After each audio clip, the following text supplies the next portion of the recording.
श्री कृष्ण जहां खड़े हैं धर्म वही खड़ा है, भगवान राम जहां खड़े हैं धर्म वही खड़ा है, और ये उनके विरुद्ध खड़ा है।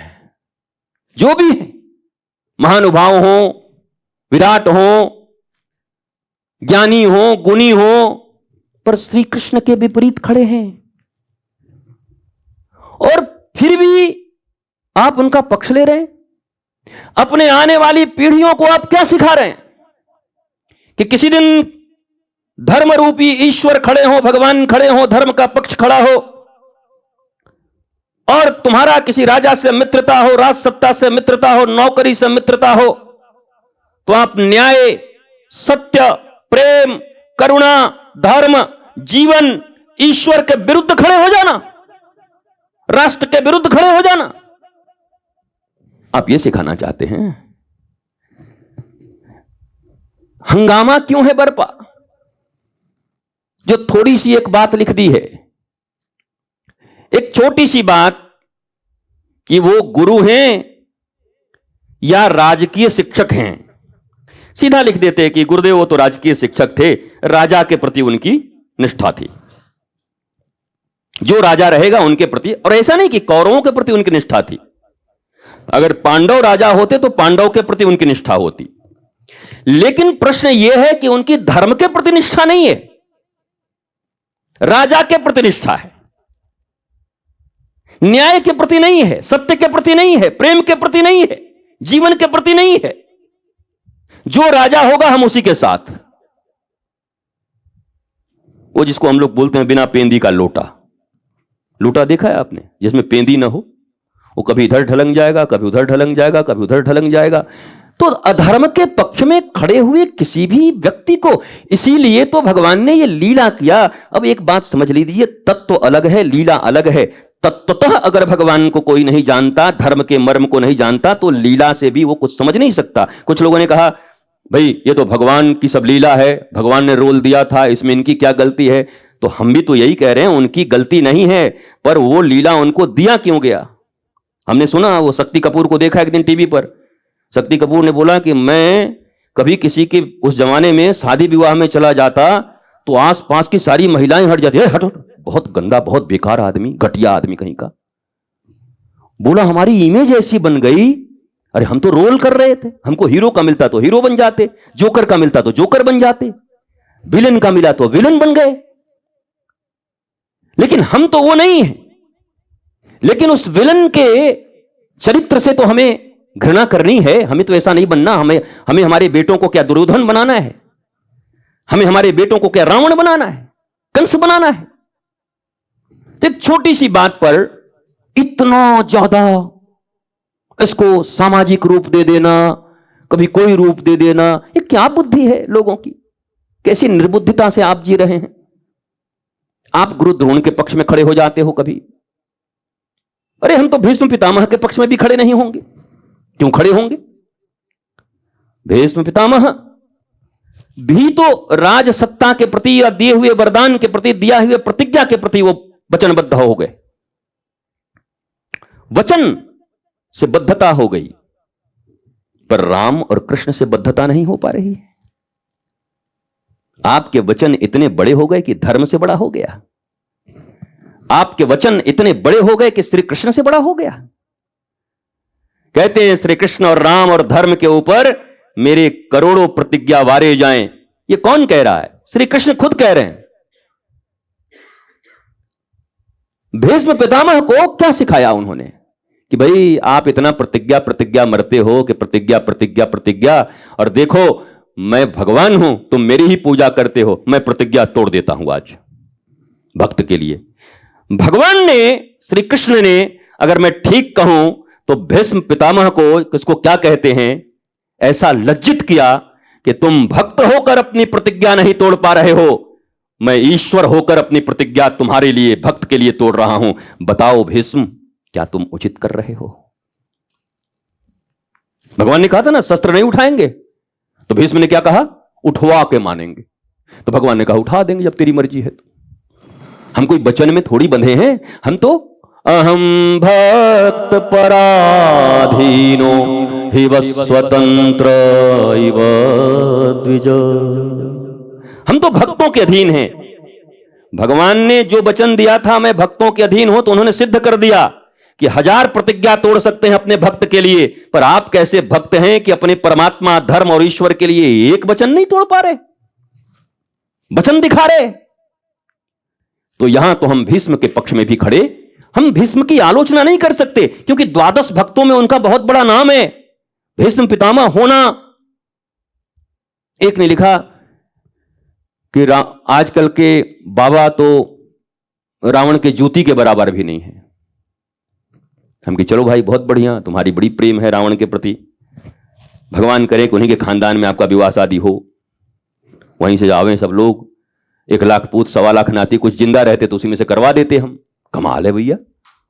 जो धर्म के विरुद्ध खड़े हैं, जो राम के विरुद्ध खड़े हैं, उनको ऐसा कैरेक्टर बनाया गया है। हमें वैसा नहीं बनना है, हमें हनुमान जी बनना है, हमें सबरी बनना है। हम रावण बनने आए हैं, हम कंस बनने आए हैं। और अगर ये बातें आज इस सोशल मीडिया के युग में नहीं हुआ, एक ने कहा सोशल मीडिया पर ये सब चर्चा करने का क्या जरूरी है, आपको पता ही नहीं है, आप पता नहीं किस युग में जी रहे हैं। आर्टिफिशियल इंटेलिजेंस के जमाने में सोशल मीडिया के ऊपर पड़ी हुई चीजें, जो भी डेटाज हैं, आज के 20 साल के बाद AI स्क्वायर अगर यही कोई प्रश्न डालेगा तो आज जो इस प्रश्न का उत्तर निकल के आएगा, उन्हीं डेटाज को कलेक्ट करके 20 साल के बाद जैसे गूगल में डालते हो तो वही निकल के आएगा और तुम्हारी पीढ़ियां उसी को सत्य मान लेंगी। अगर आज राम जी को विलेन बना दिया सोशल मीडिया पर, तो आज के 20 साल बाद और आने वाली सारी पीढ़ियां राम को विलेन समझेंगी और रावण को हीरो समझेंगी। आपको तो कुछ पता ही नहीं है कि आप डिजिटल युग में जी रहे हो और आने वाला युग इसी डिजिटल युग से चलने वाला है। AI का नाम ही नहीं सुना होगा आपने। घर में बैठ के जाता पीस रहे हैं और सोच रहे हैं पूरा दुनिया चला रहे हैं, घर में बैठ के तंबाकू ठोक रहे हैं और सोच रहे हैं पूरा दुनिया चला रहे हैं। ऐसे वो तो नहीं देखते, ऐसे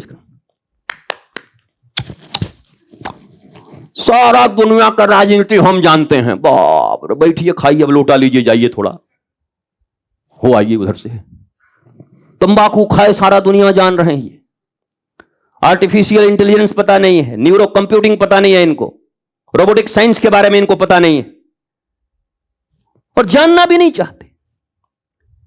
ये जरूरी है और मजबूरी है कि आज सोशल मीडिया के ऊपर में भगवान राम, धर्म, भक्त, प्रेम, शांति, सत्य, न्याय, करुणा, इसकी सच्ची परिभाषा अधिक से अधिक अपलोड किए जाएं, क्योंकि आने वाले समय में सर्च के बाद यही सब चीजें हमारे बच्चों को उपलब्ध होंगी। ये ढक जाएगा पूरा किताब आपका, पूरे धर्म आपके ढक जाएंगे, तब क्या करोगे? जरा सुनना इसको, आपने जिसने भी ऐसे प्रश्न लिखे थे। और बाकी तो फिर अभद्र भाषा के कई चीजें होती है, उसको मैं पढ़ता नहीं, क्योंकि भद्रों से चर्चा हो रही है। भद्रम करणे भी, वेद कहता है कि भाई कल्याण ही, भद्र ही बोलो, भद्र ही सुनो, भद्र ही कहो, अभद्रों को क्या सुने। तो अभद्र भाषा में जो बात करते हैं वो तो निश्चित ही धर्ममय संसार के है ही नहीं, मानवता के है ही नहीं। अभद्रता जिनके जीवन में है उनसे क्या वार्ता करनी है। परंतु भद्र भाव से जिन्होंने ये चिंता प्रकट किया कि महाराज जी आप इतना अच्छा बोलते हैं, आप राष्ट्र को संबोधित करते हैं, आप आज ऐसा विषय क्यों उठा रहे हैं? तो मैं जिस सनातन विश्वविद्यालय का निर्माण करने जा रहा हूं, उस सनातन विश्वविद्यालय में मैंने आपको कहा कि फ्यूजन एजुकेशनल सिस्टम होगा, मिश्रित विद्या पद्धति। मिश्रित विद्या पद्धति क्या है? हमारे आर्ष ऋषियों के द्वारा दिए गए ज्ञान, प्राचीन ऋषि मुनियों के निश्चित ज्ञान जो प्रयोग करके उन्होंने निकाले हैं जीवन के मंगल के लिए, और आधुनिक विज्ञान अभी जो हमारे जीवन को सरलता प्रदान करने के लिए नए नए प्रयोग कर रहा है, इन दोनों को मिक्स करके एक सुलभ, सुंदर, सत्यमेव जयते, आनंद, प्रेम और शांति युक्त जीवन कैसे मनुष्य जी सके, ऐसा सिलेबस बना करके श्री सनातन विश्वविद्यालय में पढ़ाया जाएगा। इसके लिए मैं चाहता हूं कि भारत के जितने भी अनसुलझे हुए हमारे शास्त्रों के प्रश्न हैं, आज वो समय आ चुका है कि उन शास्त्रों के अनसुलझे और हजार उत्तर जो गलत दिए गए हैं, मीमांसकों, चिंतकों, ज्ञानियों, गुणियों, कथावाचकों, विद्वानों, महापुरुषों सबको मिलकर के एक ऐसा उत्तर ढूंढना है और उस उत्तर को जाकर अपलोड करना है, ताकि 20 साल के बाद कोई हमारा बच्चा, आने वाली पीढ़ी बटन दबाए तो उसको मिले भगवान राम से बढ़िया सुंदर शासन किसी ने आज तक नहीं दिया। श्री कृष्ण धर्म के संस्थापक हैं। गुरु द्रोण मत बनना, दुशासन मत बनना, इसके लिए यह जरूरी है। यह विवादित विषय नहीं है। आने वाले समय में हमारे बच्चे, हमारी पीढ़ियां विवादित उत्तर पाकर के पथभ्रष्ट होकर के अपने सनातन संस्कृति को खो न दें, इसके लिए आज एक विज्ञान और धर्म का समन्वित पुरुष जिसका नाम रितेश्वर है, वो आपके सामने ऐसे प्रश्न कर रहा है और उत्तर दे रहा है, क्योंकि मैं विज्ञान भी समझता हूं और ज्ञान भी समझता हूं, इसलिए ऐसे प्रश्नों को आपके सामने रख रहा हूं। मुझे कोई खुजली नहीं हो रही है कि अचानक मुझे द्रोणाचार्य याद आ गए, मुझे कोई खुजली नहीं हो गई कि दुशासन याद आ गया, मुझे कोई खुजली नहीं होगी कि रावण याद आ गया। ये याद आ रहे हैं और धीरे धीरे ये डेटाज अपलोड हो रहे हैं। मैं भारत के ही, जो अभी भारत में नहीं रहते, विदेश में रहते हैं, एक ऐसे आईटी के श्रेष्ठ बंदे बच्चे से मिला जो पूरी दुनिया में सनातन संस्कृति के लिए काम कर रहे हैं अपने पैसे से। उनके साथ हमारी एक मीटिंग हुई थी।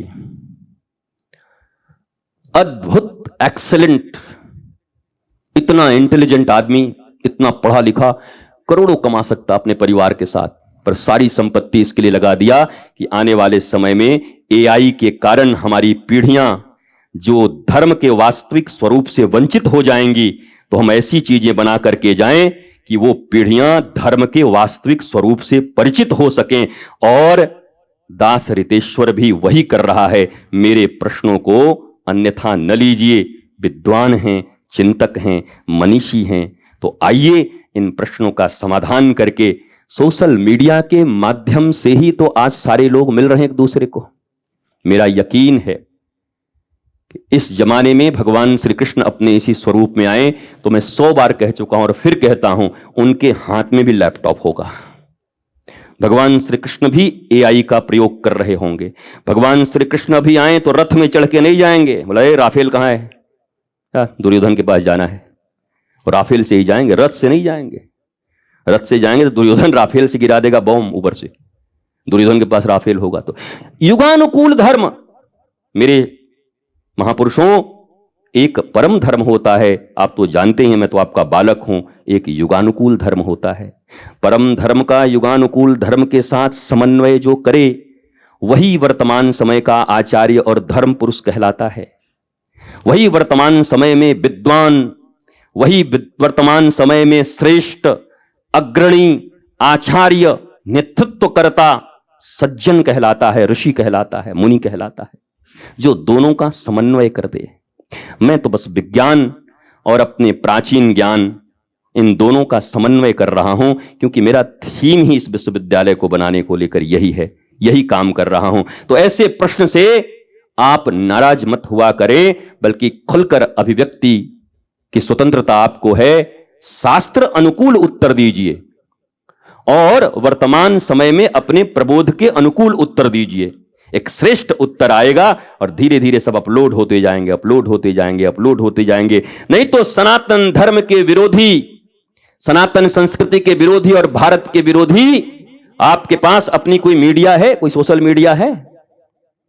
फेसबुक आपका है, व्हाट्सएप आपका है, इंस्टाग्राम आपका है, क्या है आपका?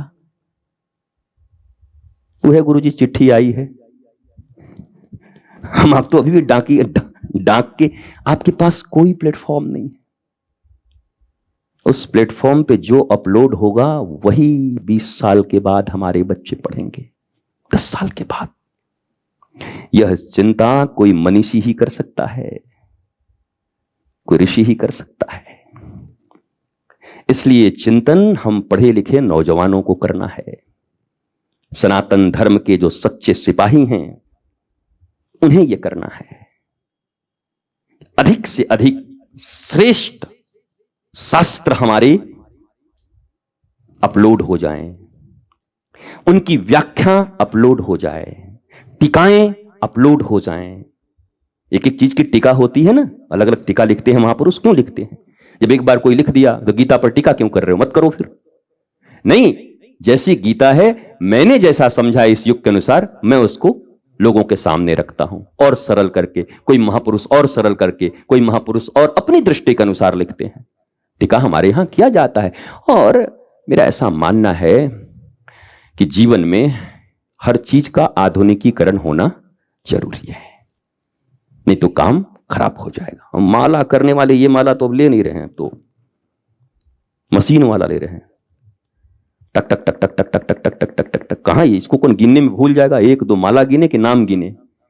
तो माला अपना मशीन वाला है, अपना धनाधन। काय भैया, आपके ऋषि ने ऐसे यंत्र से कभी माला किया था क्या? आप कैसे कर रहे हो? अरे गुरुजी, माला महत्वपूर्ण है, नाम महत्वपूर्ण है, साधन क्या है उससे कोई मतलब नहीं। तो आपको जब इतना ज्ञान है तो फेसबुक पर आने से, सोशल, और बोलते भी वही लोग हैं जो फेसबुक पर स्वयं हैं। फेसबुक पर धर्म का आप प्रचार करेंगे तो आप फेसबुक पर तो टिप्पणी कर रहे हैं। आप कहां कुटिया में बैठे हुए? आप भी जवाब फेसबुक पर ही दे रहे हैं, मतलब आप ऑलरेडी हैं उस पर प्लेटफॉर्म पे। तो गुड़ खाए और गुलगुला से परहेज। तो आप भी वही हैं और कहते हैं फेसबुक पर। ये आजकल के साधु संत बताइए, सब फेसबुक पर हैं। पुराने किसी ऋषि को आपने फेसबुक पर देखा? पहले फेसबुक था, क्यों रहेंगे? इंस्टाग्राम पहले था कि उस पर रहेंगे? वो उनका अकाउंट रहेगा कि नहीं? भारद्वाज ऋषि का 5 करोड़ फॉलोअर थे फेसबुक पर। अरे अभी आया है, तो अभी के अनुसार युगानुकूल धर्म का परिवर्तन है। ये होता ही है, ये करना ही है। इसलिए जब कभी रावण के संबंध में प्रश्न होता है तो रावण को मैं भी जानता हूं कि जय और विजय भगवान के ही पार्षद हैं और भगवत लीला करने के लिए आए हैं, ये तत्व ज्ञान है। लेकिन अगर ये कह करके रावण को एक्सेप्टेबल बना देंगे तो हर आदमी रावण बनना चाहेगा। वो भी कह देगा हम भी भगवान के पार्षद हैं। तुमको कौन बोला भगवान से डायरेक्ट बातचीत हुआ है? बदमाश लोगों को कहने में कोई दिक्कत लग रहा है? बोल देंगे हम डायरेक्ट पार्षद हैं भगवान के, हमारा नाम जय विजय। तो रावण की निंदा नहीं होगी तो रावण के अनुसार लोगों के चरित्र बनते जाएंगे। दुशासन की अगर निंदा नहीं होगी तो दुशासन जैसे लोग बनते जाएंगे। यहां किसी समाज का, यहां किसी व्यक्ति का और किसी समूह का निंदा नहीं है। यहां अच्छाई और बुराई की बात हो रही है, सत्य और असत्य की बात हो रही है, धर्म और अधर्म की बात हो रही है। मैं आशा करता हूं कि आप अवश्य समझ गए होंगे। वैसे एक बात मैं समझ रहा हूं कि दुनिया में ऐसे भी समझदार लोग हैं कि जो समझ समझ के समझ को समझे। समझ समझना भी एक समझ है, और समझ समझ के समझ न समझे, मेरी समझ में वो ना समझ है। बहुत सारे लोग ऐसे हैं जो समझ समझ के भी नहीं समझेंगे, वो ना समझ हैं, और उनको कौन कहे। तो ये समझ में उलझ मत जाइएगा कि क्या बोल दिया, समझ समझ ना समझ, समझ समझ ना समझ। तो मैंने जो बोला सही बोला है। अगर समझकर भी नहीं समझना चाहते तब प्रणाम है, और ना समझ थे और अब समझ आ गया तब भी प्रणाम है। दोनों में ही आपको प्रणाम है। नहीं समझना चाहते तब भी प्रणाम, समझ आ गया तब भी प्रणाम। क्योंकि हम युद्ध करने नहीं आए हैं, हम क्रोध करने नहीं आए हैं, हम प्रबोध देने आए हैं, हम बोध की बातें करने आए हैं। मस्त रहिए, स्वस्थ रहिए, सारे लोग मिलकर सनातन विश्वविद्यालय के निर्माण में लगिए। सनातन विश्वविद्यालय का निर्माण हमारे ही बच्चों